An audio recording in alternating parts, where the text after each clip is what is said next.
Salam sejahtera Bapak Ibu Saudara yang terkasih di dalam Tuhan Yesus Kristus. Kita kembali bertemu dalam program renungan GKJ Semarang Timur. Segala kemuliaan hanya bagi Tuhan. Sebelumnya marilah kita berdoa. Allah yang kami sembah dalam nama Tuhan Yesus Kristus, kembali kami datang ke hadirat-Mu Tuhan. Kami bersyukur untuk penyertaan Tuhan sepanjang hari ini. Dan sebentar kami akan beristirahat, namun sebelumnya kami akan merenungkan sabda kebenaran firman Tuhan. Biarlah Tuhan yang akan menolong kami, memampukan kami untuk mengerti apa yang menjadi maksud kehendak-Mu untuk kami lakukan dalam kehidupan kami sehari-hari.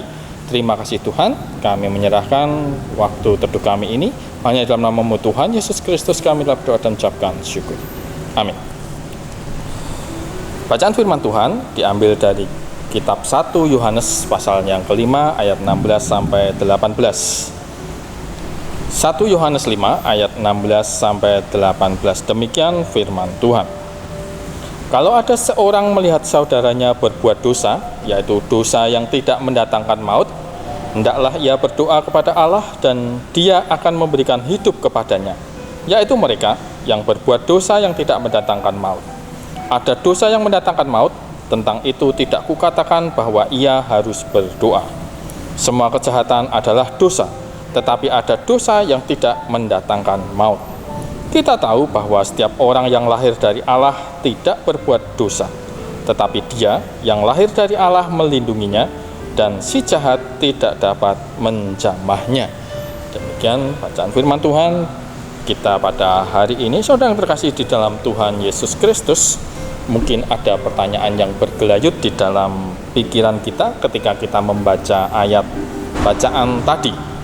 Karena di situ, khususnya di ayat 16 dan 17 disebutkan tentang dosa yang tidak mendatangkan maut. Apa yang dimaksud dengan dosa yang tidak mendatangkan maut?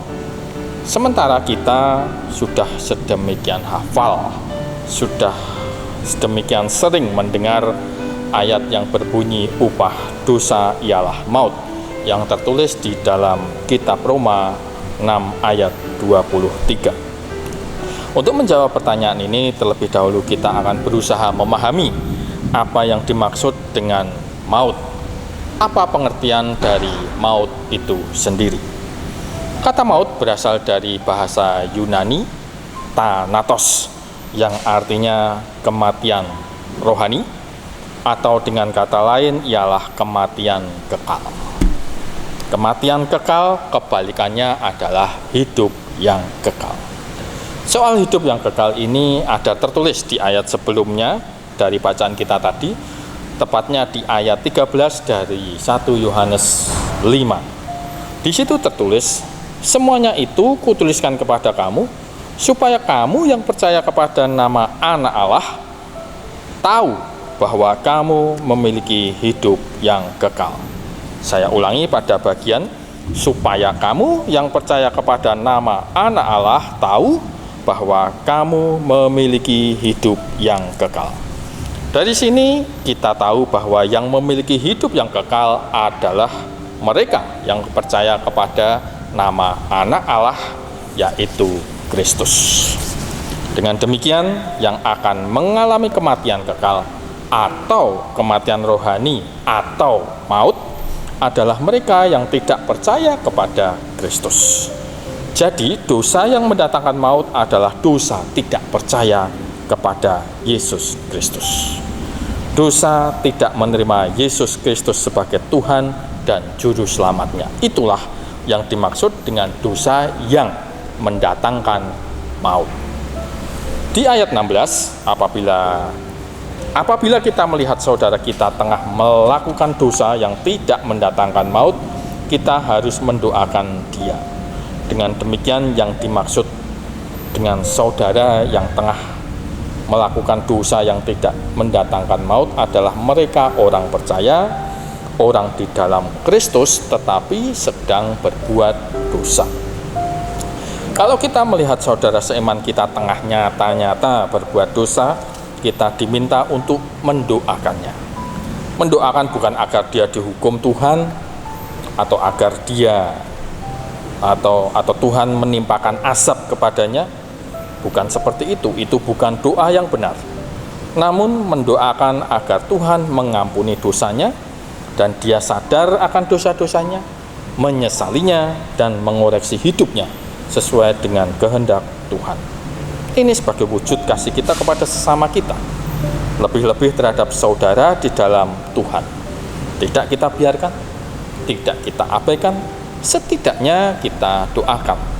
Lebih baik lagi kalau kita pun bisa menasihatinya, seperti yang diatur dalam Matius 18 ayat 15 sampai 20. Dari sini kita mengerti tentang dosa yang mendatangkan maut dan dosa yang tidak mendatangkan maut. Namun harus diperhatikan, harus digarisbawahi, bahwa sekalipun dosa itu tidak mendatangkan maut, tetaplah itu merupakan sebuah kejahatan. Ayat 17, tetap dikategorikan sebagai kejahatan. Kejahatan itu maknanya luas. Kejahatan bisa berwujud ketidakadilan, pelanggaran, perbuatan yang salah, ketidakbenaran, dan mementingkan diri sendiri atau egosentris. Orang percaya tidak boleh mencari kepentingannya sendiri. Dalam Roma 2 ayat 8, Allah murka dan geram kepada mereka yang mencari kepentingan sendiri, yang tidak taat kepada kebenaran, melainkan taat kepada kelaliman. Kelaliman inilah kejahatan. Allah murka terhadap segala kejahatan sekalipun tidak mendatangkan maut. Oleh karena itu, ini penting. Orang percaya tidak hidup di dalam dosa, sekalipun dosa yang tidak mendatangkan maut. Karena setiap dosa adalah kejahatan, dan Allah murka dan geram kepada mereka yang taat kepada kelaliman, bukan taat kepada kebenaran. Kalau memang kita percaya kepada Allah, bagaimana mungkin kita melakukan perbuatan-perbuatan yang mendatangkan murka Allah? Kalau kita mengasihi Allah, bagaimana mungkin kita melakukan perbuatan-perbuatan yang mendatangkan murka Allah? Hidup di dalam dosa tidak sedang membicarakan perbuatan dosa satu persatu, tetapi lebih kepada karakter atau kebiasaan berbuat dosa.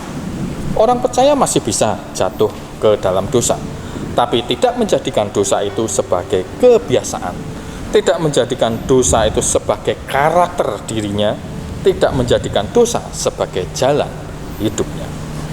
Orang percaya bisa jatuh melakukan perbuatan dosa, tapi tidak berkubang di dalam dosa, tidak hidup di dalam dosa, karena dia lahir dari Allah. Tuhan yang akan menjagai, yang akan melindungi orang percaya dari kebiasaan berbuat dosa, termasuk dosa yang tidak mendatangkan maut.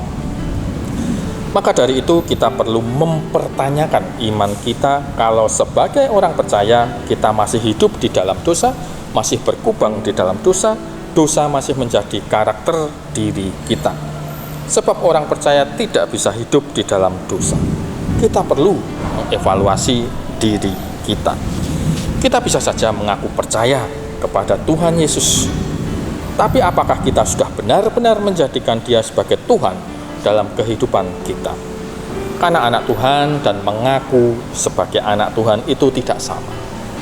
Anak Tuhan pasti mendengarkan perintah Bapaknya, memperhatikannya, dan melakukan perintah-perintahnya. Sedangkan yang mengaku-ngaku anak Tuhan tidaklah demikian. Ingat apa yang dikatakan Tuhan Yesus, domba-dombaku mendengarkan suaraku, dan aku mengenal mereka, dan mereka mengikut aku. Yohanes 10 ayat 27. Tetap percaya kepada Kristus sehingga kita tidak jatuh ke dalam maut. Mendoakan saudara seiman yang kita melihatnya jatuh ke dalam dosa, agar dosanya agar diampuni dan bertobat, dan menyerahkan hidup kita dipimpin oleh Kristus, karena Dialah yang akan menjagai dan melindungi kita. Dosa yang mendatangkan maut adalah dosa tidak percaya kepada anak Allah atau Kristus. Sedangkan dosa yang tidak mendatangkan maut adalah ketika orang percaya jatuh ke dalam dosa, tapi segera menyadari kesalahannya, bertobat, minta ampun kepada Tuhan, dan minta tolong kepada Tuhan agar Tuhan menjagai, melindungi kita, dan memampukan kita melawan segala keinginan dosa. Inilah kemenangan kita, orang percaya yang hidup di dalam Kristus. Sehingga kita bisa mengatakan, hai maut, di manakah kemenanganmu? Hai maut, di manakah sengatmu? 1 Korintus 15 ayat 55. Karena kita telah diberikan kemenangan di dalam Yesus Kristus, Tuhan kita. Amin. Mari kita berdoa. Tuhan, terima kasih untuk renungan pada hari ini. Tuhan, kami boleh dibukakan betapa Tuhan telah melindungi kami. Tuhan yang mengasihi kami, sehingga kami ada di dalam kasih karunia Tuhan.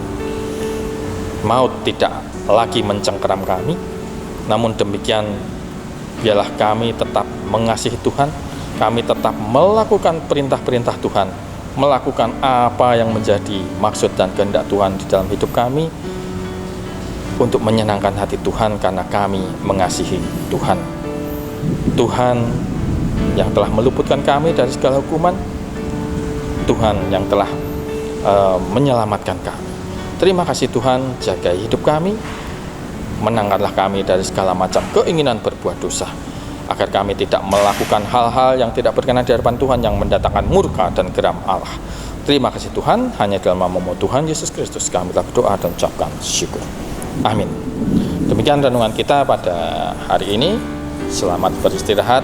Salam sejahtera untuk kita semua. Tetap sehat.